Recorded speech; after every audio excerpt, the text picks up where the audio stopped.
place at our Season 1 Invitational. Finding room, obviously, for some red cards. Now, the red cards aren't the easiest ones to splash, and some of them are time-sensitive, like Spike Jester. There's also Mizium Mortars floating around here as well. As far as red mana is concerned, there's 5 Mountains, 4 Temple of Malice, 4 Blood Crypts, and then 2 copies of Mana Confluence. So you've got the straightforward approach by GCB, and you have a bit of a splash here from Chavez.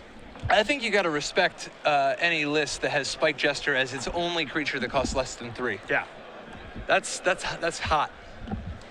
GCB going to start off very quickly with a Tormented Hero. His deck, of course, has numerous 1-drops for a single black mana. You've got Chavez with a Temple of Malice to begin. So he will not unveil exactly what he's playing just yet, as Carleton-Barnes will untap, take a draw here, and start by bashing in for 2. So Chavez will go down to 18. And let's see what the follow play is going to be here for GCB. I mean, another copy of Tormented Hero before passing the turn back.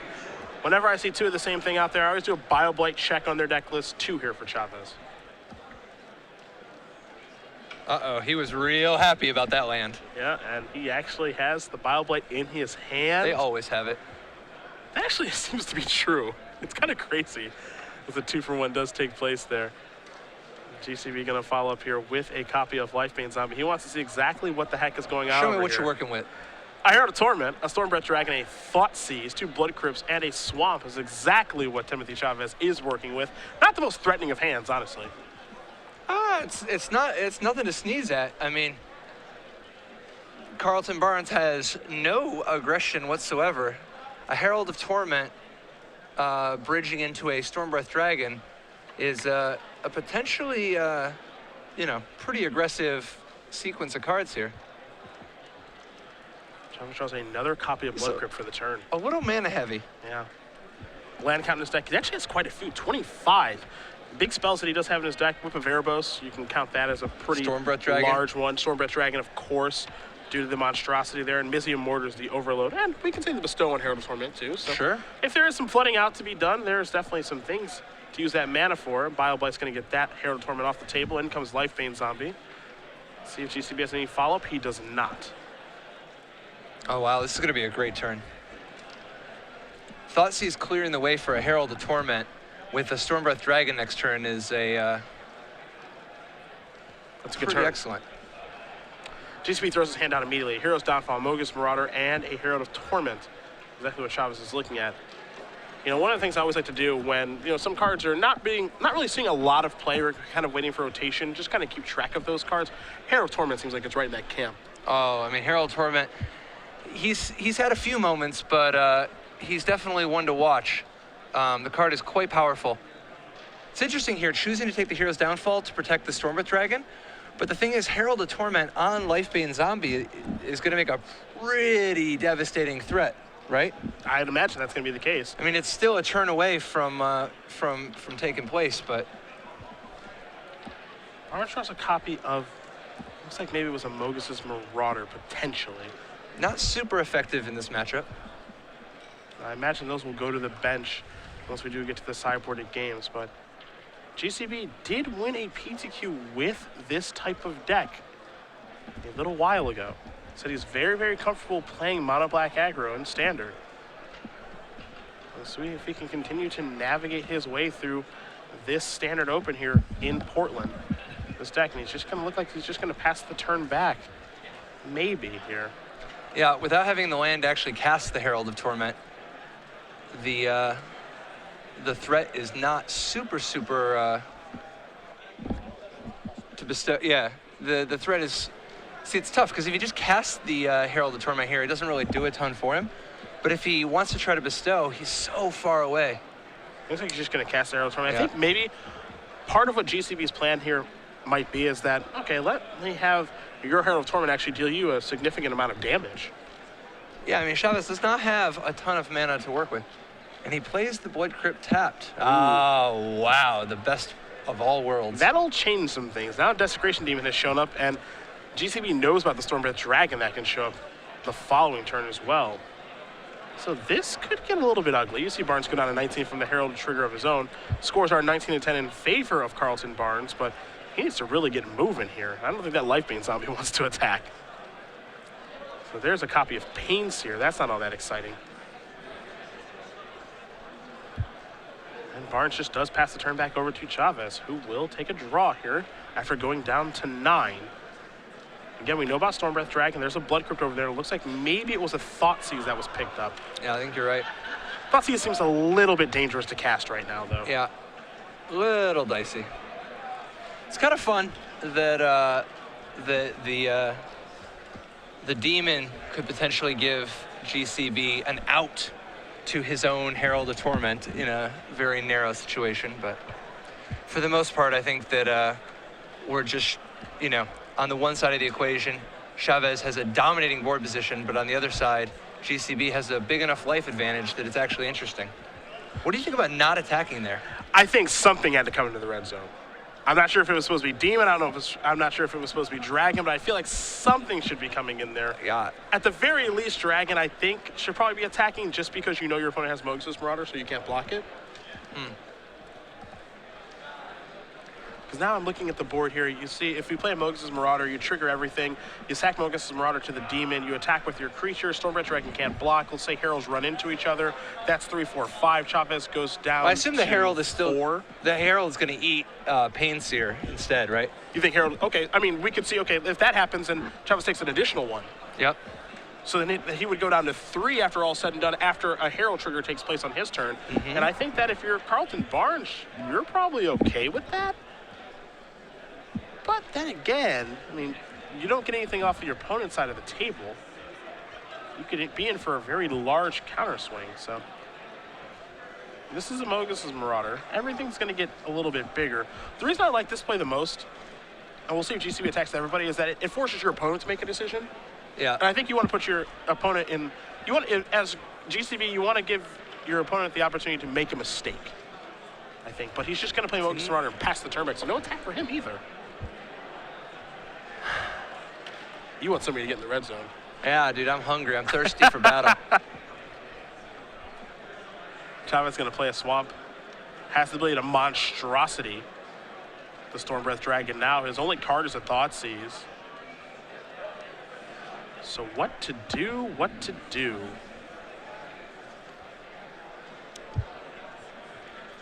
Now, does GCB have another Mogus Marauder? That's the big question. He does have 2 in his main deck. The question is, does he have the other one in his hand? Because if it does, this play makes sense. Chavez is going to have to try to figure this out, though. And I think a removal spell is actually still good, too, for Gabe, if he just finds, like, a Hero's Downfall. Oh, yeah. I mean, he's got a lot going for him. Having this life advantage is super valuable. The other thing, too, right now is, in theory, Gabe is actually facing a lethal attack if there are no blocks and nothing with the Desecration Demon. You attack with everybody. Stormbreath Dragon becomes a 7/7 with Monstrosity. 7 and 6 is 13. Plus 3 is 16. Plus the 2 cards in Carleton-Barnes' hand makes it 18. Now, I have to imagine a player of his caliber is aware of this and doesn't just die to attack with everything. Okay, no blocks, Monstrosity. And it looks like Chavez is just going to pass the turn back. So Carleton-Barnes will take another 1. He'll go down to 17.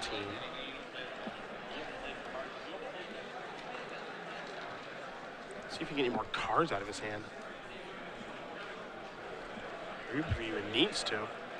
We're in kind of this holding pattern here that it seems like it's better for Chavez, but Carleton-Barnes seems happy with how things are going. I mean, Chavez's life total was so low, though. Yeah, it's only getting lower.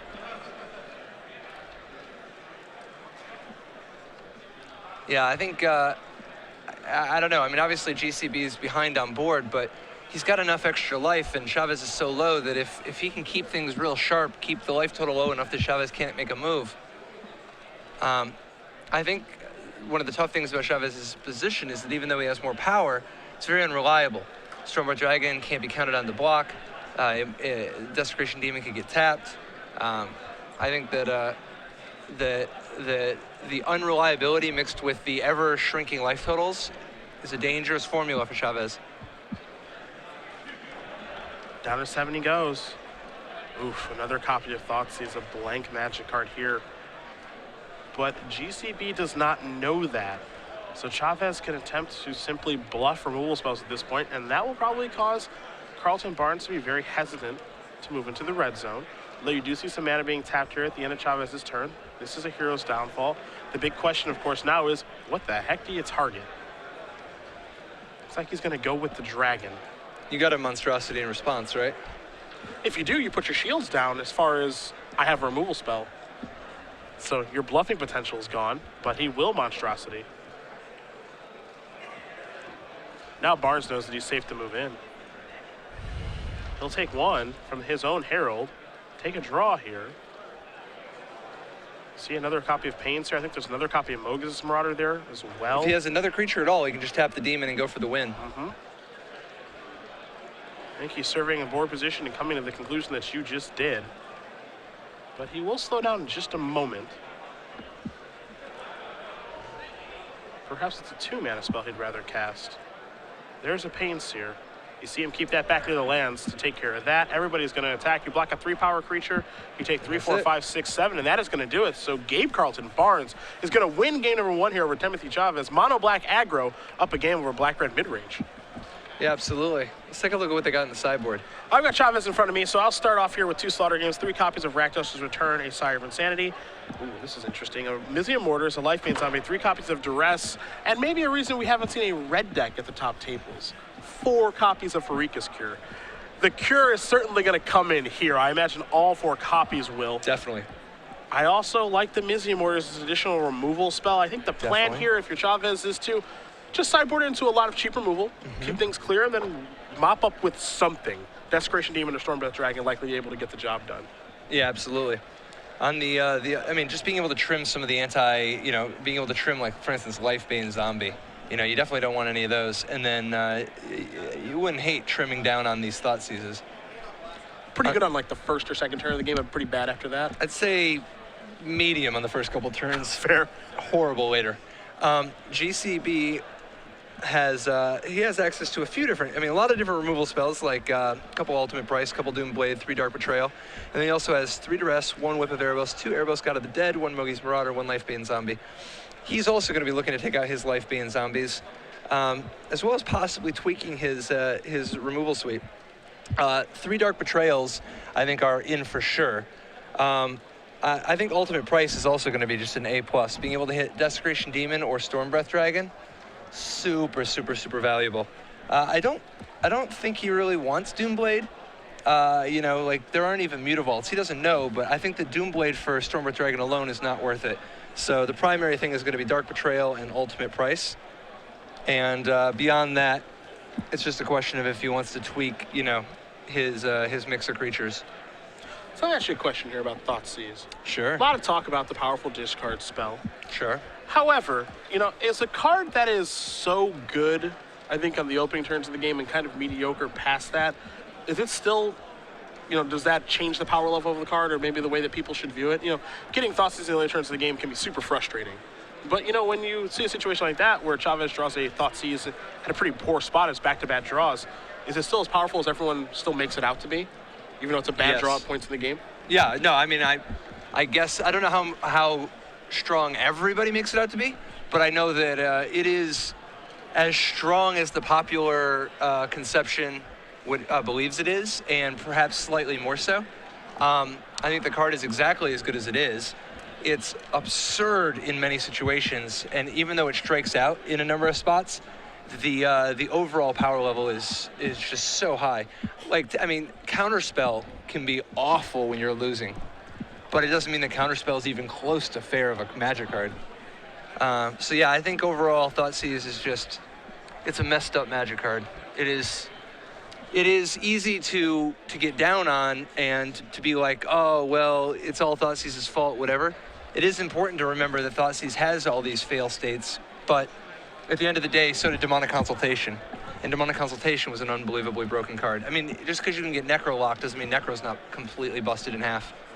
So yeah, I actually do think that Thoughtseize is as good as people think it is, if not better. you mentioned Counterspell. Yeah. When I think of Counterspell, I think of Mana Leak and just 2-mana Counterspells. Are we at the point now, probably in Magic, where we can't have Counterspells like that anymore? We probably have to start at 3, like Dissolve and Cancel and stuff like that, or? I mean, we haven't been able to have Mana Leak at 2 for a very long time. I mean, it did come back there during the Delver We can't days. have Thoughtseize at 1 either. I think that's fair. I think that Mana Leak, Thoughtseize, and Lightning Bolt are all the same sort of card. Okay. You know what I mean? Like, they're all very, very pushy. I think Lightning Bolt is even more pushy than Mana Leak, but promotes a healthier thing. I think that Thoughtseize is unbelievably pushy also. Not as healthy what it promotes, but... I'm just thinking of things that are jumping in my head now. Is Path to Exile too pushy? Path to Exile is a similar sort of thing. Path to Exile is extremely pushy. It is a little overpowered. It's not quite as strong as Lightning Bolt or Mana Leak, but it's in the same league, you know? I hope they're able to find a way to print a removal spell like that doesn't go over the top. Like Swords Chain of the Rocks. Yeah, okay. That makes sense. Chain of the Rocks is a very fair, very strong card. Okay. Good ways to solve the problem, obviously. Killing enchantments. There's a cost up front that's required for it. And I do think, by the way, it's good to print slightly overpowered cards in this area sometimes. You know, have an ebb and a flow.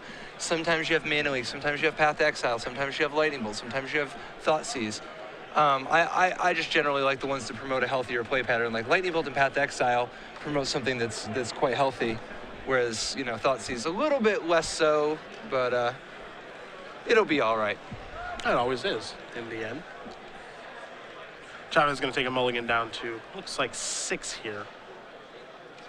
A lot of the cards in this deck are kind of time sensitive. What's the green one? Oh boy. Probably like Birds. Birds of Paradise is not in the same league as those cards. I Birds agree. of Paradise is pretty good, but... Here's a Thoughtseize. You see a Gnarled Scarhide. Ultimate price, a Hero's Downfall, a Herald Torment, another Gnarled Scarhide, and then 2 Forest. Let us know on Twitter what you think. What is the green one as far as these kind of, pushy cards go? Yeah, overpowered, just staples. You know, they're just slightly overpowered, slightly too efficient. I guess Eternal Witness kind of comes to mind, but I just don't know that it's powerful enough. Yeah, I don't know. Tarmogoyf's not in, right? I mean, Tarmogoyf's kind of obnoxious. Maybe? I guess Tarmogoyf could be. It's just Tarmogoyf's not a thing they would really want to reprint the same way in a standard legal set. It's not really a good card to be the best card in the format. It promotes healthy things, I guess, but it's not a real appealing card. Thoughtseize does take care of Herald Torment. There's Gnarled Scarhide from Carleton-Barnes. Again, we know he has another one of those in his hand. Chavez's second land might be a Manic Influence, but there's a Blood Crypt now, so doesn't look like that's going to be the case. Even though this land is going to come into play untapped, so Chavez is going to go down to 16 and just looks like pass the turn back, leave a removal spell at the ready. You do see a Farika's Cure over there. In for 2 we go, and the Cure will take care of the Scarhide. So Chavez will go back up to 18. Do have a response here, Mr. Chapin, from Marcos PMA, Green Sun Zenith or Rancor? Rancor. Rancor is a good answer. Green Sun Zenith is just an undesirable, weird tutor thing. It's not the right kind of thing, but it's not the right kind of card. It's slightly overpowered, but it's not the right sort of. Rancor is exactly that is such a perfect answer. It's just a little bit overpowered, but you can give it to him every once in a while. You just have to know what you're doing, and Rancor is it's not quite the same. I mean, Rancor is not quite as strong as those other 4. But it's at least in the, it's in the same ballpark, I guess. I have a couple of votes here for Glimpse of Nature or Noble Hierarch. Noble Hierarch's pretty pushy. Here's another copy of Farika's Cure to take care of that tormented hero. Noble Hierarch's pretty pushy. It might be the tag team when you give people Noble Hierarch and Birds of Paradise or something like that. I mean, Noble Hierarch is definitely way stronger than Birds of Paradise. But even that, it's like, I mean, Noble Hierarch's kind of more of a Rancor than a Lightning Bolt. There was a point in time where I tricked myself into thinking Noble Hierarch was coming back when Exalted was the thing that was happening in the base set. I believe it. A lot of people probably... I was rather foolish. Noble Hierarch will be back someday.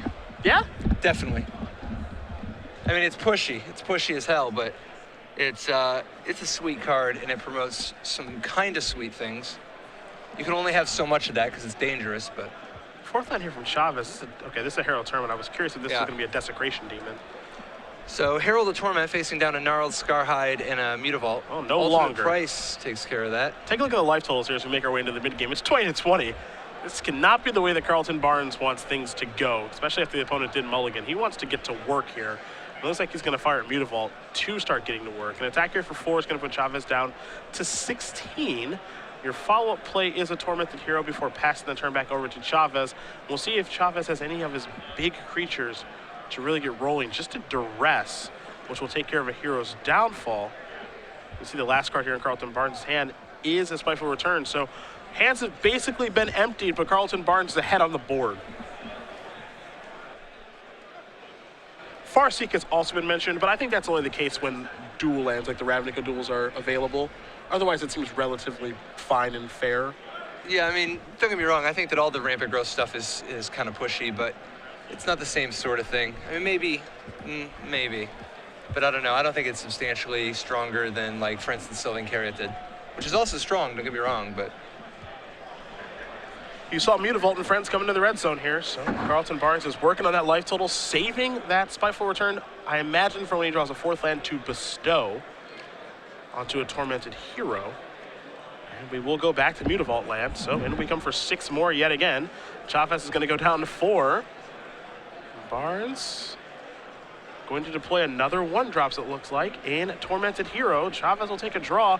It's a hero's downfall to go along with Stormbreath Dragon. Not going to do it. That is not going to do sir. it. No Drown in Sorrow-esque effects. And even though we've seen red decks winning over the past couple of standard tournaments here on the Open Series, it's the mono-black approach that is going to take Gabe Carleton-Barnes to 6-0 here in our standard Open. Look at mono black go. GCB can't fight back that smile. It's a big win. 6-0 again. He's won a PTQ with this deck. He said he's very comfortable playing this deck. His numbers, I mean, he's got 10 ones where some people play 12. He's got 4 Tormented Hero, 4 Gnarled Sky, and only 2 Rakdos Cackler, where some people very quickly just play 12 1-drops. He's made the choice to play Painseer when a card like Thrill Killer Assassin or Pack Rat is available. 4 Hail to Torment, 3 Lifebane Zombie, 2 copies of Mogus' Marauder. So he's very happy with this configuration, and he's off to a beautiful start right now. 6-0 with mono black. In the words of Jeff Cunningham, you don't just wake up one day deciding to play 2 Rakdos Cacklers. Like, that is an indication that you have tuned your list, you know? That is definitely the case. So congratulations to GCB, 6-0. Maybe we'll have to sit down with him in the sideboard, see how he came to these numbers. Maybe he can sell us on on Painseer. Not Pack Rat. Pack Rat we don't need to be sold on. Dude.